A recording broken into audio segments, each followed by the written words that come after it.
और वहीं रायपुर में भी धान खरीदी में गड़बड़ी पाई गई, जिसको लेकर एक्शन लिया गया, जहां 12 जिलों में 38 कर्मचारियों पर कार्रवाई की गई है। अनियमितता मिलने पर 31 कर्मचारियों को निलंबित कर दिया गया। वहीं 3 कर्मचारियों पर एफआईआर दर्ज की गई है और एक की सेवाएं समाप्त कर दी गई है। जहां फर्जी खरीदी और अमानक धान पाए जाने को लेकर ये सख्ती की गई। जहां आपको बता दें कि चंद्रकुड़ी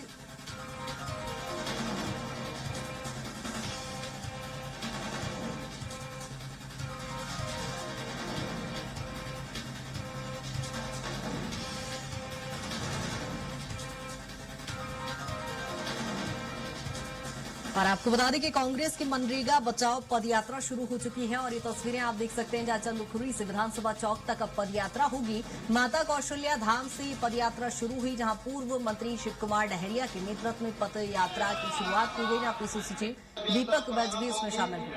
और हम लोग आदरणीय पुरस्कार छड़ा वर्मा जी, भाई प्रमोद दुबे जी, भाई सुशील आनंद, प्रमोद दुबे जी, अलीप कुकरेजा जी, बहुत सम्मानी प्रदेश कांग्रेस कमेटी के सम्मानित अध्यक्ष। और मनरेगा में किए गए बदलाव को लेकर छत्तीसगढ़ में सियासत गर्मा गई है, जिसके विरोध में कांग्रेस मनरेगा बचाओ संग्राम अभियान चला रही है। कांग्रेस के इस अभियान पर प्रदेश स्वास्थ्य मंत्री श्याम बिहारी जायसवाल ने तंज कसा है। उन्होंने कहा कि 5 साल तक कांग्रेस ने खूब खाया पिया, इसलिए कुछ चलकर उनको पचाना चाहिए। 5 साल तक कांग्रेस वाले खूब खाए पिए हैं, कुछ चलकर उनको पचाने दीजिए, वो पचा रहे हैं। निश्चित रूप से ईडी को पूछताछ करना चाहिए और लगातार विभाग सहयोग भी कर रहा है। कोई भी जनता का गाढ़ी कमाई का पैसा खाएगा तो उसको बख्शा नहीं जाएगा।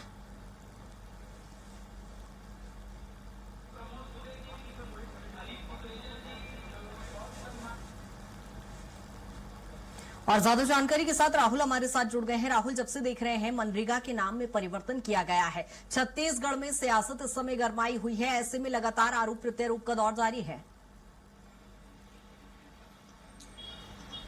जी कृतिका, आपको बता दूं कि जिस तरीके से मनरेगा के नाम में बदलाव किया गया, बेबी जी राम जी योजना के तहत तमाम तरीके की सुविधाएं देने का दावा जो है वो केंद्र की सरकार कर रही है, लेकिन इसको लेकर के विपक्ष जिस तरीके से लगातार हमलावर है, कई प्रदर्शन यहाँ पर किए जा रहे हैं और उसके तहत देखा जाए तो चरणबद्ध तरीके से कांग्रेस जो है वो पूरे देशव्यापी प्रदर्शन कर रही है। और उसी में छत्तीसगढ़ में देखा जाए तो आज चंदखुरी से विधानसभा तक की जो यात्रा है वो यहाँ पर कांग्रेस पार्टी निकालने वाली है और इसको लेकर के तमाम जो कांग्रेस के वरिष्ठ नेता है वो इस पूरी यात्रा में शामिल होने वाले हैं। और आपको बता दूं कि जो पूरी यात्रा है वो पूर्व मंत्री शिव डहरिया के नेतृत्व में निकाली जा रही है और उनके साथ में जो छत्तीसगढ़ के प्रदेश अध्यक्ष है कांग्रेस के दीपक बैज, वो भी इस पूरी यात्रा में शामिल हैं। और देखा जाए तो इस यात्रा का कई मायने हैं, क्योंकि देखा जाए तो पिछले दिनों जिस तरीके से कांग्रेस के द्वारा प्रदर्शन किया तो वहां पर प्रदर्शन में जो तमाम कांग्रेस के कार्यकर्ता नजर आ रहे थे, वरिष्ठ नेता नजर आ रहे थे, लेकिन कहीं पर भी जो मजदूर वर्ग के लोग हैं वो नजर नहीं आ रहे थे। तो कांग्रेस ने एक पहल की है जिसके माध्यम से डायरेक्ट जो मजदूर वर्ग के लोग हैं, ग्रामीण हैं,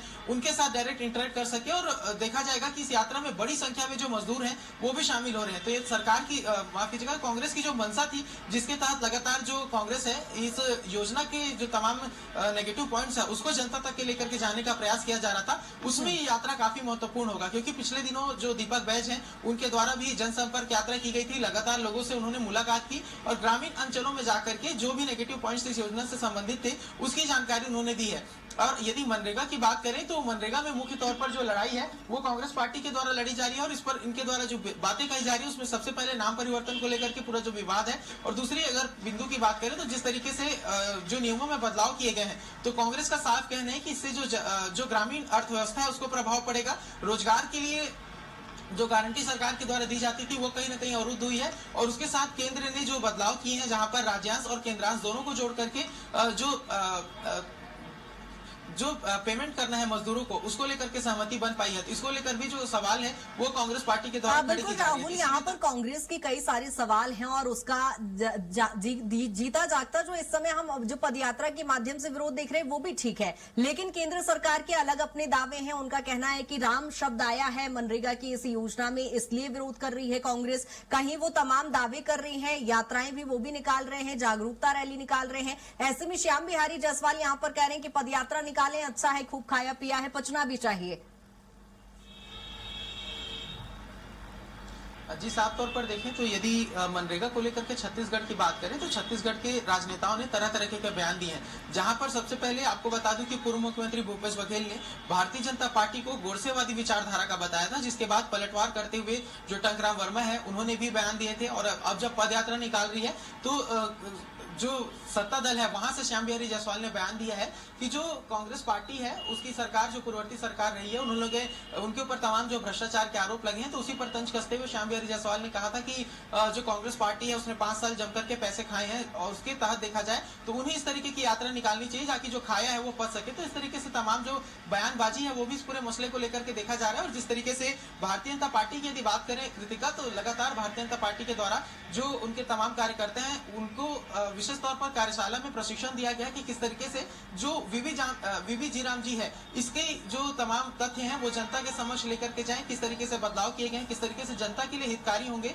ग्रामीण अर्थव्यवस्था को कैसे सरकार मजबूत करेगी, ऑनलाइन पेमेंट देने की बात, तो तमाम तरीके के जो बिंदु है उस पर मुख्य तौर पर यहाँ पर भारतीय जनता पार्टी के द्वारा अपने कार्यकर्ताओं को प्रशिक्षण दिया गया। और इसी के तहत देखा जा रहा है कि जो प्रभारी जिले के मंत्री हैं वो अपने जिलों का दौरा कर रहे हैं, इसके साथ में कार्यकर्ता भी जमीनी स्तर पर जो काम करते हुए नजर आ रहे हैं ताकि जो जितनी भी भ्रांतियां फैलाई जा रही है उससे दूर किया जा सके। बिल्कुल राहुल, अब देखना होगा, दोनों पक्षों के अपने अपने दावे हैं और इस पर अब कब सियासत थमने का नाम लेती है। बहुत शुक्रिया तमाम जानकारी के लिए।